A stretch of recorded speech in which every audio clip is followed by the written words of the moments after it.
We'll go ahead and get started then this morning with our first presentation. First of all, my name is Dennis Hancock. I get to be the Center Director for the U.S. Dairy Forage Research Center. It's a USDA Ag Research Service-based center that is here in Madison. We also have our research farm at Prairie du Sac and a location in Marshfield as well. So we have a good slate of seminars scheduled for this week, and really excited to bring this one from Dr. Bernard, who's going to be talking about summer annuals, warm season annuals for your forage systems in the dairy industry. I think there's some real opportunities for that for us. And John's got a lot of experience with that in Georgia, and sure he's got lots of great information here to share with you. So with that, John, I'm going to turn it over to you, and I'll start handing out the handouts. Well, good morning. Get this. Is that a little better?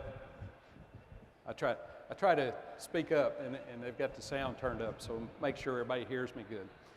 It is a pleasure to be here with you this morning. I appreciate the invitation to come up and talk about using warm season forages as part of your forage program. Now, from my perspective, I think about a forage program.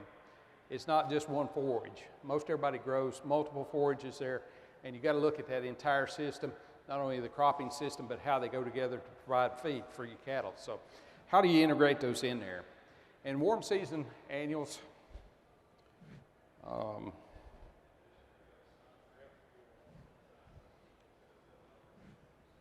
there we go. Learn the technology here. There's been some increased interest in using warm seasons and annuals, and there's a variety of things that push that. You know, a few years ago, there was a real wet spring in a lot of the country. It delayed planting of corn to the point in many places it was too late to plant corn. So you looked at an alternative, and a lot of that wound up being a warm season annual. In some cases, it may be the way it fits into your cropping season. Other parts of the country, you've got drought conditions. In Georgia, the saying down there, we're only 7 days from a drought or being too wet. Depends on what the weather was. Water availability is certainly a growing issue in many parts of the country. Irrigation is there, but is there enough water to run? And then when you get into places like California's experience as well as other parts of the country, water is limited. And so you're being cut off on terms of use of as much water as maybe what you need. So you may have to look at other alternatives. Sometimes we get in a position we didn't quite get the yield of forage off of our main crops. And we may look at a summer annual, warm season annual here to provide some additional forage to fill in that gap. It may be, well, the other thing I think that has driven some interest is over the last decade or two, there's been a large improvement in number of varieties that can deliver some high quality forage that can be used not only lactating, but all different type of diets.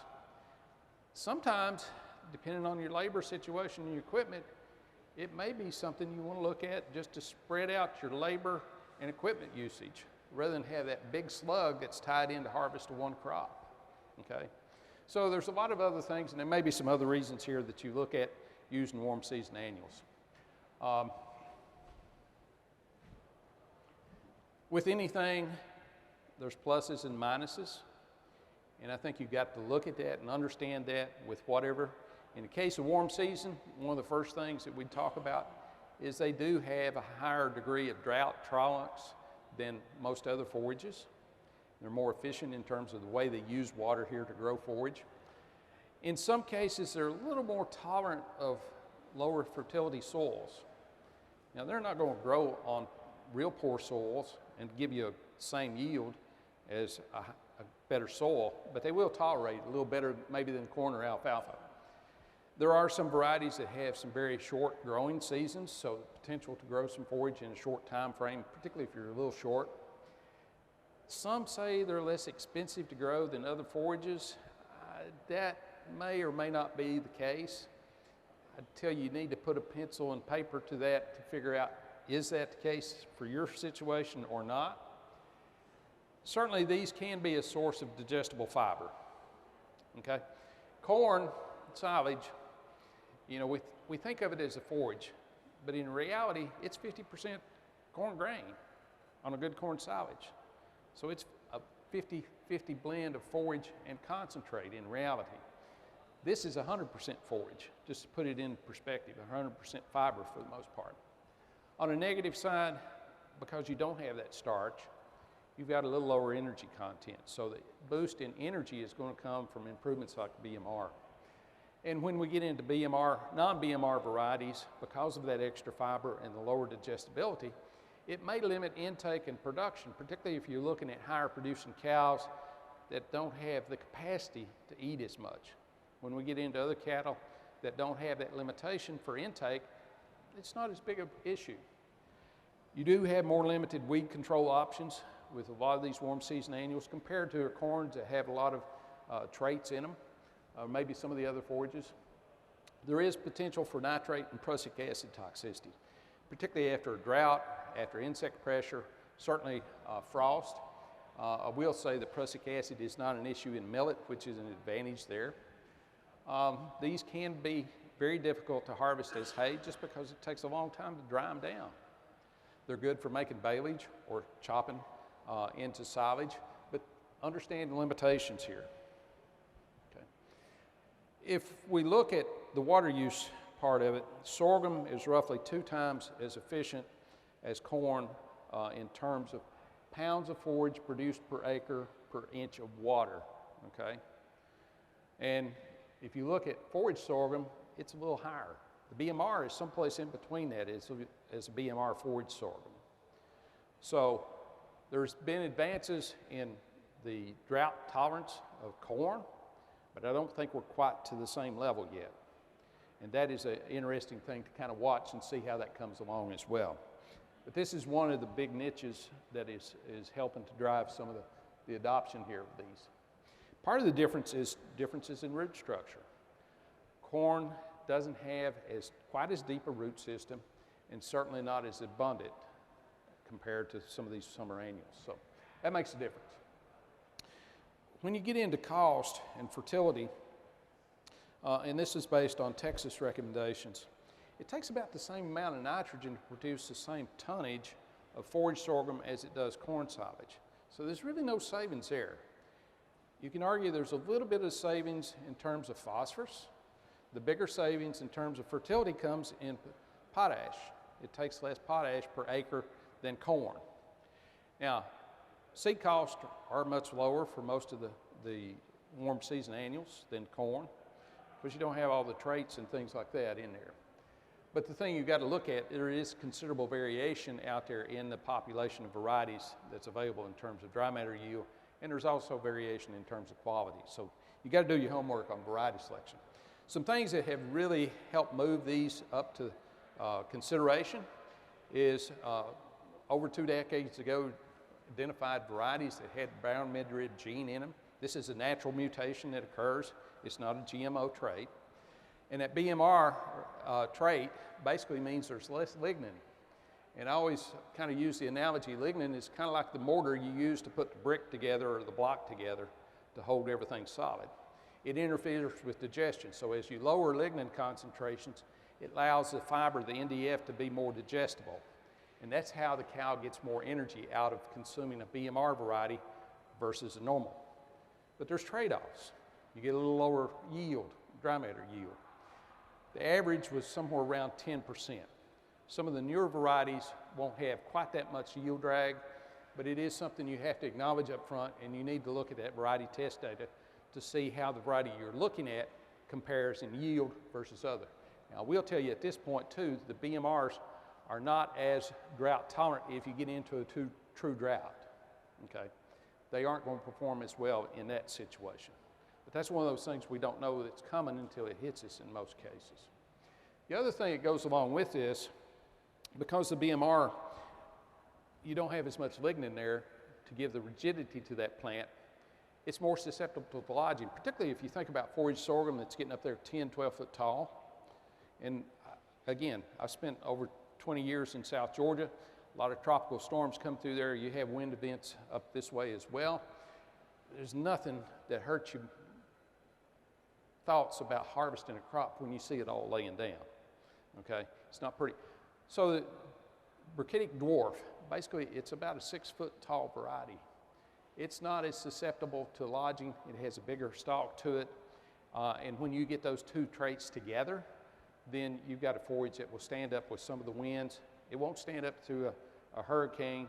I don't think anything will from that standpoint, but it still reduces that lodging potential. And when you put the two together, it gives something there that you can really work. And you don't seem to get a reduction in yield because you've got a bigger plant. The other things that's come along, you find this probably more in some of the sorghum Sudan grasses as well as some of the millets. There's some high sugar or sweet varieties out there.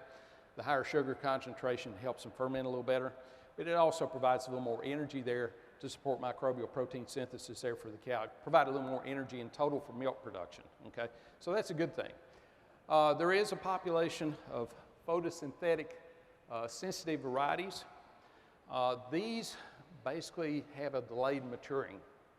So they keep growing and you can get tremendous tonnage off of them, okay? So if you're looking for high yield and that's your criteria, these have a place there for you.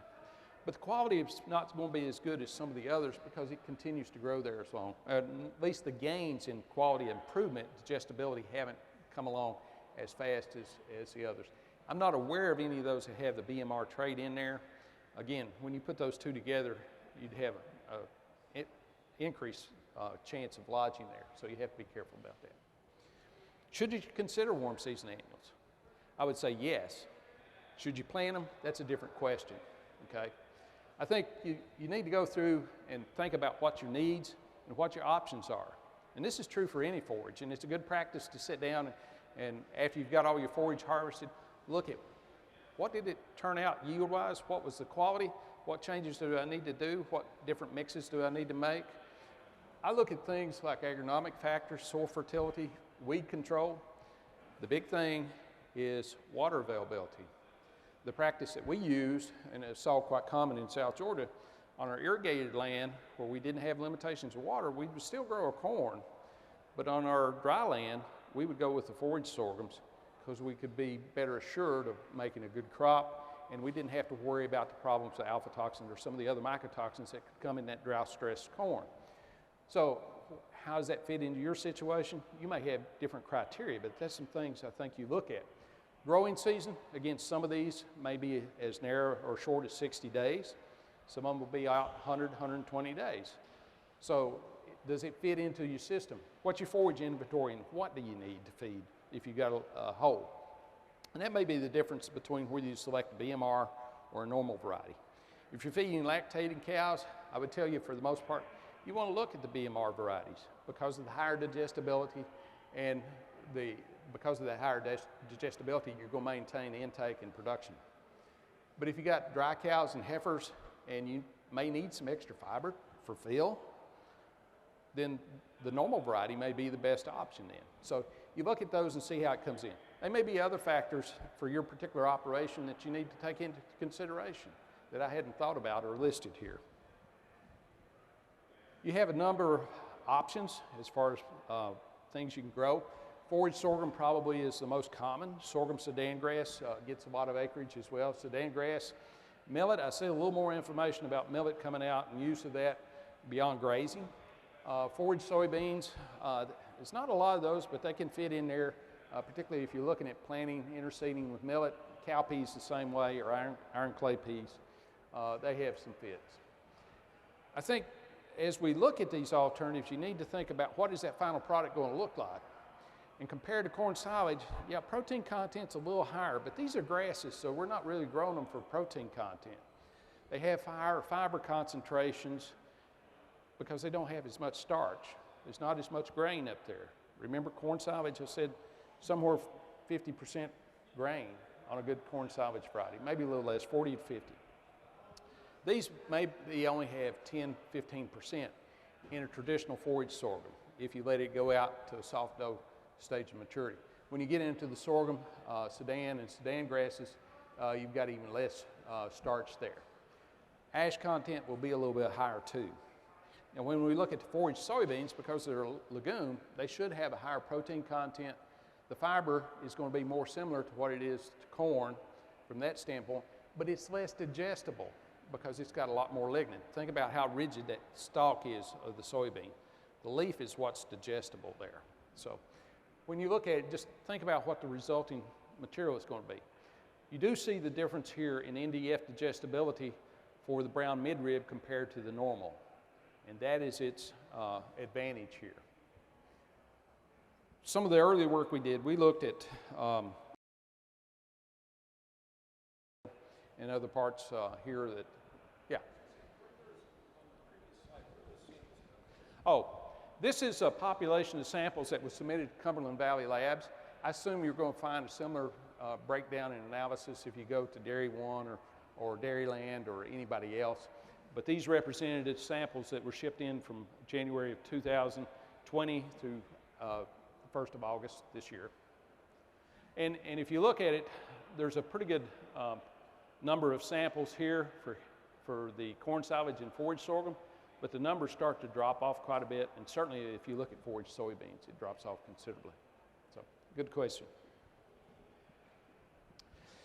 This is one of the first trials that I did with forage sorghum at Georgia, and we grow winter annuals. We have a triple cropping system down there, so it's a little different than what it would be up here. We've got a much longer growing season. We don't have the harsh winter, so we'll plant a winter annual. In this case, we were using ryegrass. Sometimes we use triticale, sometimes we use oats. We use a mix of things. We try to schedule that around our harvest schedule and planting.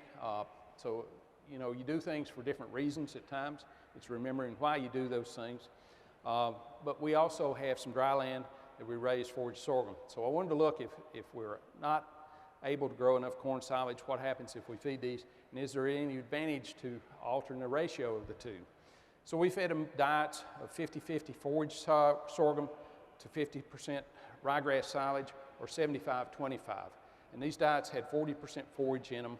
The big difference in terms of formulation, they were all balanced, and they were supplemented with either ground corn, it's a GC, or it was hominy feed, or a combination of the two in this case, because that was some of the energy sources people were using around this time. Again, this work's getting a little bit older now.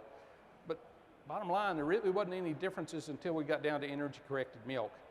And that was in favor of feeding a higher proportion of sorghum to ryegrass. And I think if you look at that and think about it, it's because those diets had about 24.5% starch versus 21% for the 50-50. That starch is really important for an energy source in there to fuel not only fiber digestion, but also microbial protein synthesis, fat production and such. And you kind of see that there. And that also equated into a higher efficiency as measured by energy-corrected milk by per unit of the dry matter intake. So this is what we can do. And these were mid to late lactation cows. Again, this was somewhere around 2007 when we did this work. So it's getting a little bit old at this point. But that is some of the potential that we can do with that. Rick Grant did some of the earlier work looking at the BMR forage sorghums when he was at Nebraska. And this was a slide, I think, that helps explain some of the things that we see in terms of differences. And this is all in vitro digestibility, looking at NDF digestibility. And the first thing is lag. When a cow eats a meal, there's a period there between that forage is consumed or the diet is consumed and the bacteria can attach and actually start to break down that fiber, okay? And if you look at this, there is a delay here in the time that the bacteria start to digest this normal forage sorghum compared to the corn or to either the BMR forage sorghum or the alfalfa. Again, that's the interference of lignin to some degree coming in there. There's no differences in the rate. Once the bugs started to break down that fiber, they broke it down at somewhat similar rates, or at least no statistical difference.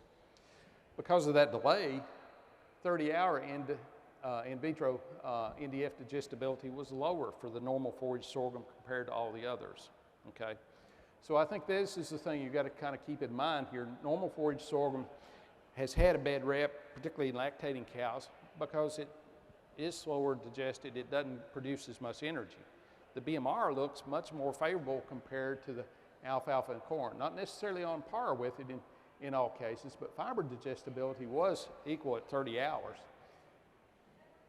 Now, yesterday Mary Beth was giving a talk, and she talked about sometimes we do things in research that's different than what you might do in the field or what you should do in the field. In this case, this is the first trial, and they wanted to look at the value of these forage sorghums compared to diets based on either corn silage or alfalfa.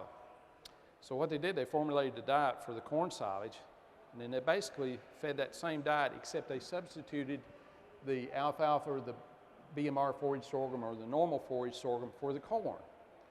So the first thing you see is NDEF increases substantially when we put in the forage sorghum. You don't have as much starch, you got more fiber, so it makes sense, okay? Alfalfa, because it has a little lower fiber concentration in this case compared to the corn silage, did drop. Statistically, no differences, but I think we would all agree that these cows ate less than those on the corn. And that shows up in milk yield here, which is lowest for the normal, as well as yield of fat and protein, energy correct or fat corrected milk here, and efficiency. When we come on down through the BMR forage sorghum and alfalfa, we're somewhat comparable here. The corn silage in this case worked the best. But when you look at these diets, you know, the corn silage is maybe a little higher than what we might formulate for NDF intake, but it's pretty close to some of the recommendations there, or at least it better in line than some of the others. Now, they did a second trial with the same forages. This case, they used 35% of each of the normal forage sorghum, the BMR forage sorghum, and the corn silage, plus 17.5% alfalfa. They balanced each of these rations. So you look at NDF was very similar and right in line with what we might think here. In that case, no differences in intake. In this case, BMR, the cows supported higher milk yield than on the normal, but statistically it wasn't different than the corn. No differences in fat percentage or yield. I didn't put the yield up there just to save some space on the slide. But when you look at 4% fat corrected milk, it was highest for the BMR, intermediate for corn, and normal. Now that may not normally be what you see in all cases, but bottom line, it will support similar milk production as diets based on corn silage when we have them formulated. We did a trial sometime a little later. As I mentioned earlier, we do 3 crop rotations, okay? We'll plant 2 corn crops a year plus a winter annual. It's a tight schedule, but it can be done, and we can produce a lot of forage. This is one of the advantages in the South. That kind of counteracts some of the heat stress we have to deal with from time to time. But this is, we planted our first corn crop, and it's the first column there. Then we harvested that in July and replanted the second crop that we harvested late October, early November. We planted the same forage sorghum, and this was a Brachytic dwarf BMR variety at the same time as the first corn crop. What we did with the second crop, rather than replant it, the forage sorghum will retune or regrow from that stubble. So we fertilized it, did a little weed control there. Right after we harvested, we let it grow, okay? So then we harvested at the same time using the same equipment as the corn silage. So if you look at the chemical composition of that resulting forage, very similar for both crops. Higher fiber concentrations there for the forage sorghum than the corn silage, which we expect, lower starch. Starch digestibility, and this is one thing I think we got to keep in mind. A lot of the kernel processors are not going to process that grain sorghum to the same degree of effectiveness as corn. They're designed for corn, okay? And one of the groups here talked about there is a different processor or roller that you need to put in there that's different than corn if you're going to do a lot of this to really effectively process that grain. So the later crop harvested later in the year, we didn't have quite as much heat there in the end of it, so that starch is a little more digestible. It's not quite as mature as what that first crop is. When we fed it to the cows, no differences in intake production. And these were mid-lactation cows, so they performed fairly well here in that situation. The only differences we see is some higher MUN concentrations, particularly with the forage sorghum, but also with that second crop corn silage. Now, the only thing that bothered me about this trial was those 2 fall crops, we had an 8-inch rain event one night. And that delayed us from putting nitrogen on that crop for about a week and a half, 2 weeks, compared to where we wanted to do it. So we repeated it. And when we repeated it, We basically got the same results. The only little thing that popped up, fat content was a little lower there with the second crop corn silage. MUNs were higher for forage silage, no differences there for the corn silage. So it will work from that standpoint. Again, we balance these diets within each of the species, corn or forage sorghum, to make sure we had similar levels of fiber, similar levels of energy. There's a meta-study. In a meta-study, if you're not familiar, you go into the literature, you look for all the work that's been published on an item, and then you try to sort out, put all those studies together and sort out what does the whole body of information tell us, okay? In this case, they looked at normal forage sorghum versus BMR, and that's the first column here. And basically what it says, forage sorghum, normal forage sorghum versus BMR, normal forage sorghum is not going to support as much intake, milk yield is going to be lower, fat percentage and yield is going to be lower, milk protein yield was lower, and lactose yield is lower. So from a component standpoint, if you're going to formulate those diets from that standpoint, you need to be thinking about that to maintain that. Now also remember, like that very first study I showed you where fiber wasn't balanced, that study is included in this set of data. There's only 9 studies.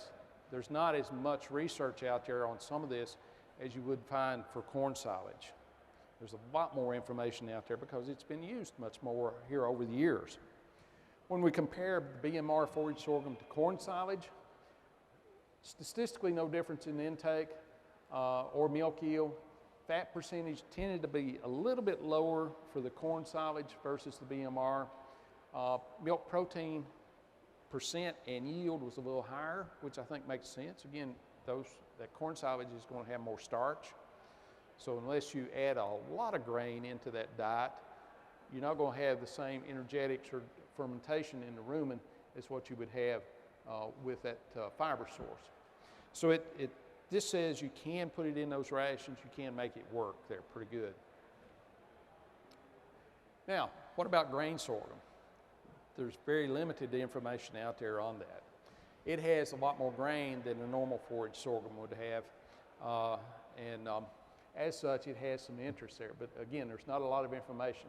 This is the one trial that I found. There was another study back earlier, back in the late 1900s, 1990s, that Keith Bolson did, but it was much lower production. Here, if you look, these cows, not a whole lot of difference here other than the forage sorghum, the normal forage sorghum. Those cows did not produce as well. When you fed grain sorghum, not quite the same milk production, but statistically it wasn't different. But again, you get a little lower milk protein yield, and you have some issues here with MUN. They're going to run higher. Okay, that's kind of the bottom line on that. So is this a strategy and works? A lot of people look at that because we can get more grain, a little more starch. Not as good as corn, but it is a option here from that standpoint. What about sorghum Sudan grass? And there's very limited data on that. This is a study from Miner Institute, and again, you can look at the forage composition, but the BMR forage sorghum, very good fiber digestibility, 58% versus 46 for the corn, and then they formulated diets with either 35 or 45% forage from each of these, plus about 9.5% alfalfa. They fed it to some cows, and this is a study I keep looking at, and I think the bottom line in this, you know, when they're feeding the corn silage, 35%, that's a high concentrate diet, low forage diet, okay? So there's not as much forage in it compared to the others, so it should support higher levels of milk production, okay? But when you look at the 45%, again, we have some alfalfa with this, or alfalfa grass with this, you know, NDF in the diet is a little bit elevated, but not near as much as when we put in sorghum Sudan grass. But milk yield was very comparable here on the 35% as here. But when we go up to the higher levels, I think because of the lower intake here and the restriction because of the fiber, we hurt production. So it's one of those things, realizing that the fiber content, while it can be digestible, can bite you in a lactating ration if we don't account for that extra fiber there. So we can push it too far. So it's kind of doing your homework and doing that. And particularly if you're in a component market, it not only affects milk yield, but it also can affect component yield. In this case, percentage protein, yeah, it wasn't that different, but you get slightly less milk protein than you do here with the corn silage, particularly when you push it up to 45%.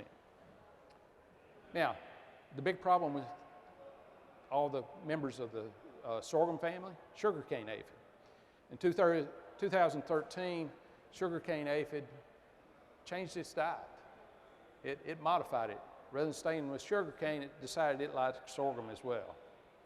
And we didn't have any controls. It can be fully devastating. It can kill a crop here from that standpoint. From grain sorghum, it can reduce pollination, and these aphids, they get on the underside of the leaf, they basically suck out the sugar, and they make a mildew in there, and that can complicate harvesting, particularly for grain sorghum. It doesn't seem to complicate harvesting for silage as much. So we have to look at it. Now, the one thing to date is that sugarcane aphids do not affect millet. So this is strictly looking at members of the sorghum family. So it's forage sorghum, grain sorghum, sorghum Sudan grass, Johnson grass, okay? So what has happened here over time, yeah, we've looked at methods here for control, and they vary from state to state as far as what is approved. But breeders have looked at tolerance out there among some of the different varieties. And today in the variety test trial, they're rating those varieties for that and publishing that information. So if you're looking at this, you want to select varieties that are more tolerant. Thing to understand, none of them are resistant. They're all susceptible to some degree, but some have more tolerance, otherwise won't be hurt as bad. And when you go out there and start to look at these, you've got to look on the underside. So some things that practical that you can do for controlling Johnson grass, you want to get rid of it. I mean, most of us want to get rid of it anyhow. But the thing about Johnson grass, these sugarcane aphids will overwinter on it. So it gives them a hiding place there to carry over that population. So we want to get rid of that. Plant varieties that have tolerance, plant early. That seems to help because the aphids come on during the hotter part of the year. Plant treated seed, that seems to give some resistance there. Scout early and often, and you can't do this from the pickup. You got to get out in it, and you got to look on the underside of the leaf. And when you start seeing ladybugs flying around before you get out in there, that's a good sign that there's some sugarcane aphids, because ladybugs eat the sugarcane aphids. And then treat with an approved insecticide. And those vary from state to state as far as what's approved in terms of the amounts too. Now, let's shift gears and talk about millet a little bit. There's some information out here on this. Most millet that I saw in the southeast was grazed for dairy cattle or beef, but we do have some put up and fed in dairy cows. This happens to be from Canada, okay? So it can grow in some of the northern climates. But this is a study looking at a sweet variety compared to a normal, compared to a corn silage-based diet. And the thing you see, again, we're fighting intake here because the higher fiber levels, the intake was depressed. The depression in milk yield was not as bad for the sweet variety as was for the regular variety. So the extra sugar does help support a little higher milk yield, and it helps maintain higher milk protein compared to the regular variety. This is a study here from Penn State. It's pretty interesting, I think, from that standpoint, in that they harvested this millet here at roughly a foot tall. And they fed it to some early lactation cows, and it's hard to find any studies out there with early lactation cow data, okay? They substituted 10% of the corn silage with pearl millet, and they fed it. It took a little bit of a hit in milk production, but milk fat tended to be a little higher here at 3.7% versus 3.45, so milk fat yield was essentially the same. Milk protein yield, numerically a little lower, but not different. So when you put it all on an energy-corrected basis, it's very similar. So it is an opportunity, and it kind of shows you one way you can use these to stretch your corn silage when you're short on corn silage, rather than going to an extreme. Now, we took it a little bit higher in a study that we did, there we go, where we looked at a pearl millet, and it was a BMR variety versus a Brachytic dwarf BMR variety forage sorghum. And we fed these at basically 20% of the dry matter with another 32% of the dry matter coming from corn silage. And we fed it again to mid-lactation cows. No differences in milk production, okay? So they did very well there. A couple of things here to finish up on. This is some work that we started just prior to COVID starting and prior to my retiring. I wanted to look more into the millets and see what the opportunities was, because we're looking at some things here differently down there. What do we follow that second crop in, particularly with more hurricanes, more tropical storms blowing through part of that area. And we wanted to look at a normal variety of millet. We used a tif-leaf millet that was developed there at Tifton. And then we used a BMR variety. It happened to be the seed variety.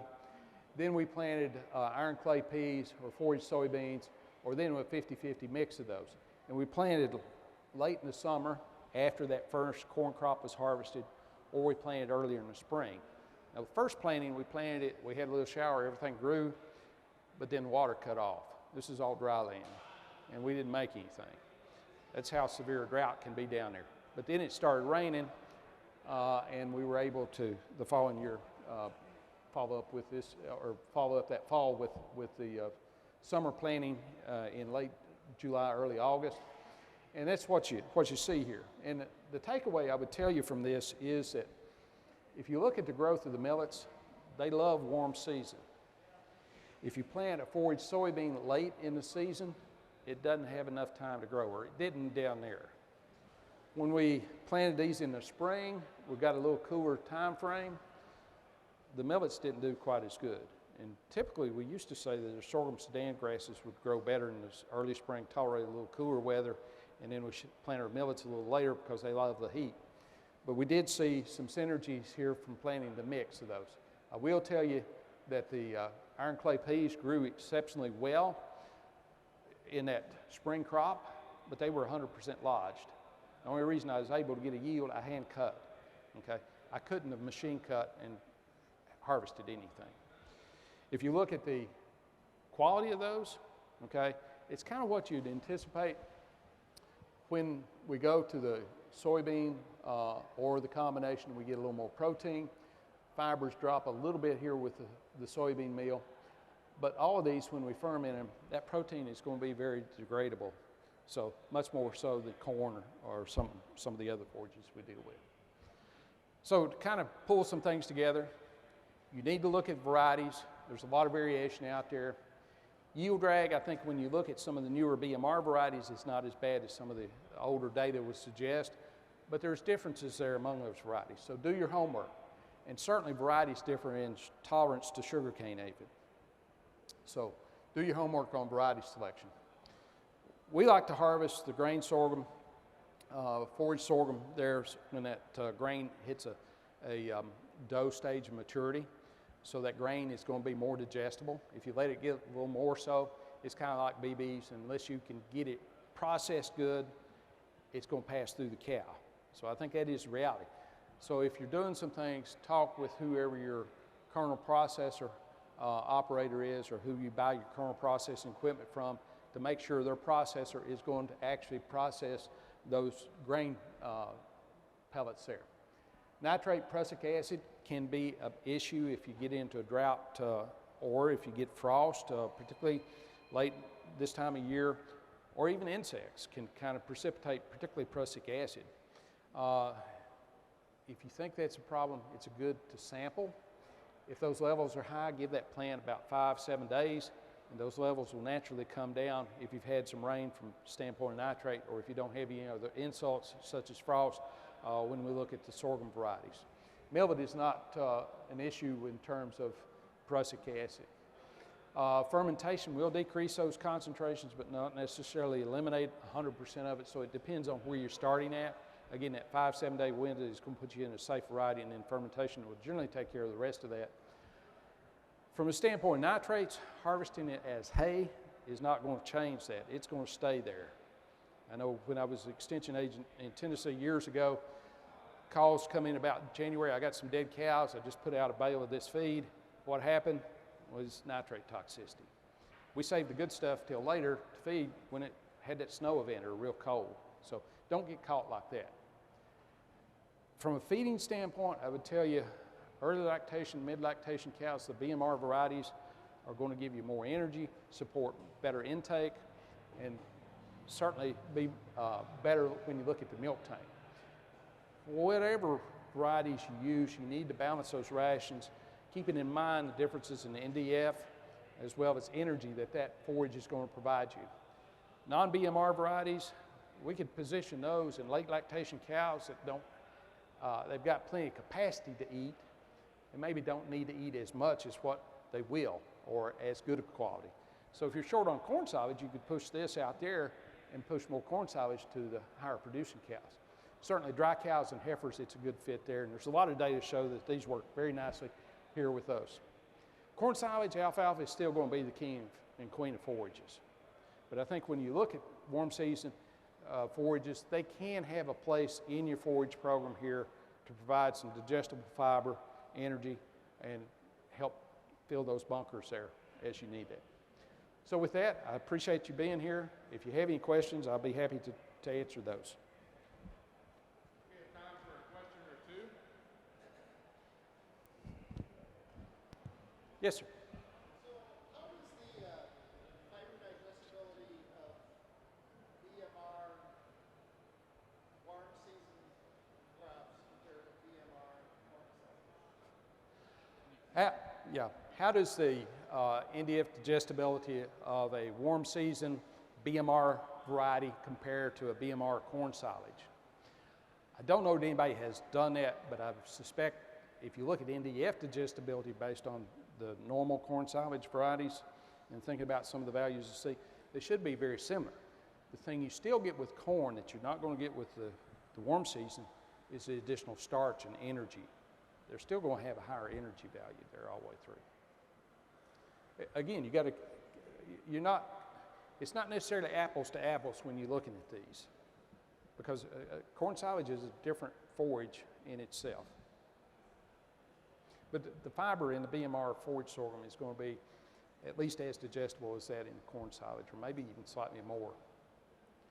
But energy that the cow gets out of it may be a different issue in total.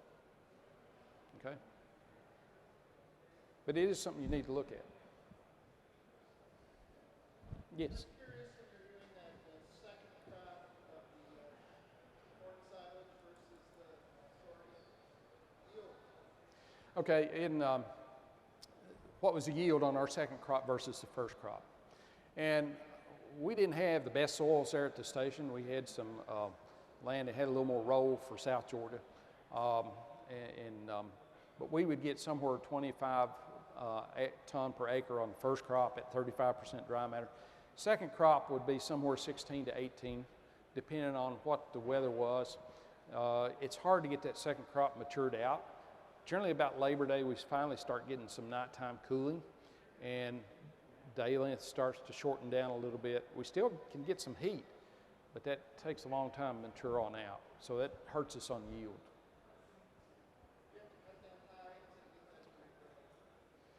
Well, on the forage sorghum, we would cut it at the same height we were cutting corn. No, it would be about 6-8 inches high. No, you don't have to raise it up. It'll stubble out, and rather than coming back one plant, it'll come back multiple plants through there. So it bushes out a little bit. I think in the interest of time, we'll cut off questions there. John will be around for Yes. additional questions afterwards. Let's show John a round of applause for his presentation this morning. Really good talk. You.